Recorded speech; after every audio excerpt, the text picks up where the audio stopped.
helium, neon, xenon. Okay, and most of the elements fall into this category for the noble gas elements there or metal elements there. Most of the noble metal elements are in singular form. So sodium exists in metal in elemental form, Na, just one atom by itself. Okay. Neon, carbon, many of the non-metal elements also exist in singular forms. Things like carbon and silicon. Okay. Now, molecular elements do not normally exist in singular form. Rather, they combine together either as diatomic molecules or polyatomic molecules. So diatomic molecules will be hydrogen, nitrogen, oxygen, well, ozone. Exception of the another example of polyatomic molecules there would be O3. But oxygen can also exist in diatomic form. That's O2. Fluorine, chlorine, bromine, iodine. So these are pretty much the known molecular compounds that are diatomic. So every time we need you to pay attention to the subscript there. Okay. Every time you deal with hydrogen gas, nitrogen gas there, it's H2, not just hydrogen. Because hydrogen do not like to be alone. They want to combine with another hydrogen so they can exist in the form of hydrogen gas in nature. Okay. Nitrogen gas, oxygen gas, fluorine is a gas, chlorine gas. Bromine is a liquid, iodine is a solid, but they are diatomic. Okay. Now, polyatomic molecules there. Phosphorus can have 4 atoms clustered together. Sulfur can have 8 atoms clustered together. Oxygen can have 3 atoms clustered together. So those are the polyatomic elements there. So that's the difference there. Okay, there's a difference between the atomic elements and molecular elements there. Okay? And in the periodic table, and if you look at the periodic table there, the molecular elements are colored in yellow here. So hydrogen, H2. Okay, nitrogen, N2. Oxygen, O2, or O3. Okay? And then the fluorine, chlorine, bromine, iodine. So those are the molecular elements there. And those are the only known molecular elements in the periodic table. So it's worth to pay attention to that and try to memorize. Whenever you write the formula for, say, N2, for nitrogen, always N2. Okay? So for the molecular compounds, though, molecular compounds usually composed of 2 or more covalent bound molecules. Now the basic unit of molecular compounds are molecules composed of the constituent atoms there. So H2O, you do have 2 hydrogen, 1 oxygen there. Dry ice, carbon dioxide, CO2. It's a fixed ratio there. Okay. Propane, you always use that when you barbecue there and you have liquid propane there. You compress the gas into a small volume there, and with increased pressure there, and it will actually condense back into the liquid form there. So carbon 3, hydrogen 8, that's a molecule. Okay, so for molecular compounds, pay close attention to their formula. The formula, if you alter the formula, you are changing the identity of the compound. So the formula that we use to represent different chemical compounds, very important. You got to make sure that you know their formula. Okay. And for the ionic compounds, though, ionic compounds are composed of cations and anions, and those are the things that we talk about. And we don't use the term molecule to describe ionic compound. Rather, we have what we call the formula unit. Sodium chloride, NaCl.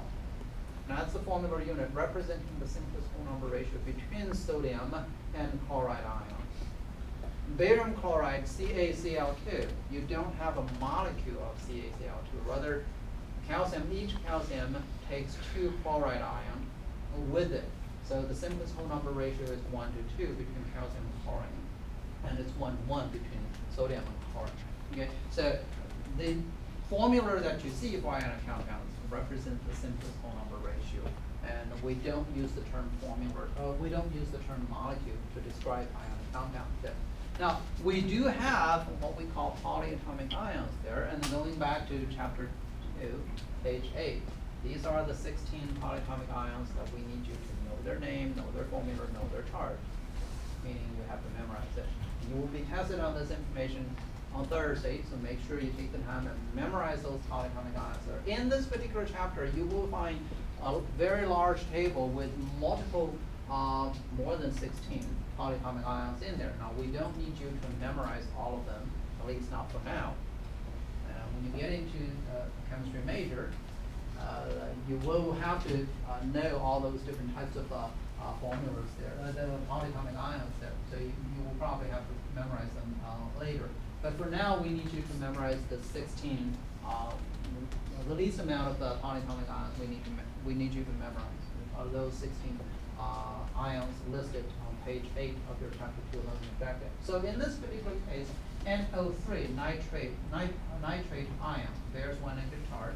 In correct formula, we've done this in chapter 2 when we're doing the exercise there. Okay, so NO3, when you see NaNO3, you should be able to recognize that NO3 exists as one group. They stay together. They bear 1 negative charge. The CO3, carbonate ion, bears 2 negative charges. And ClO3, that's the chloride ion, bears 1 negative charge. And then we also introduced the charges for monatomic ions there. For main group elements there, we're talking about for the metal, main group metal elements there, the group number equals to the number of charges there. So sodium is group 1A, 1 positive charge. Calcium is group 2A, 2 positive charge. Potassium, group 1A, 1 positive charge. Do you have to memorize which group they're in? No. You will be given a periodic table. As long as you can identify their location in periodic table, you would know which group they're in. You will be able to tell their charges. Okay? So for ionic compounds, how do we name them? And again, this is something that we when we're trying to name the compounds there, and one thing that we need to keep in mind here is that when you write the formula, the net charge on a formula has to be 0. There has to be equal number of positive charge and negative charge together. Okay? So in this case, the formula of an ionic compound reflects the simplest full number ratio of all the ions there. And how do we name them? I think I just naming the ionic compounds there. And we were talking about this earlier today. How do we name the ions? And how do we name the positive ions and negative ions there? Okay, so one key thing that we do need you to remember is the net charge. So you always need to check when you write a formula of an ionic compound or molecular compound for that matter. Always check the charges. Always make sure your spelling is correct. So we mentioned earlier that the main group elements, you can make predictions about their charges. The transition metal, depending on how they are combined together. And for transition metal, you always need, for the ions of transition metal, you always have to indicate the number of charges on the transition metal. Okay? And so for ionic compounds there, and anytime you see a metal and one or more nonmetal together in a formula, you should be able to assume you have an ionic compound there. So NaBr, that's metal, sodium, bromine, nonmetal. NaBr, sodium bromide. Okay, aluminum carbonate, 2 and 3. And you have to check the formula there, and you have to check the charges there. One of the 16 polyatomic ions that you have to memorize, carbonate ion, CO3 bears 2 negative charge. Aluminum group 3A, so 2 times 3 positive 6. Negative 2 times 3, negative 6. Positive 6, negative 6. Net charge 0. Okay, so that's how you name the ionic compounds there. Magnesium sulfate. This is one of those 16 polyatomic ions there. SO4 stays together. Sulfate ion bears 2 negative charge.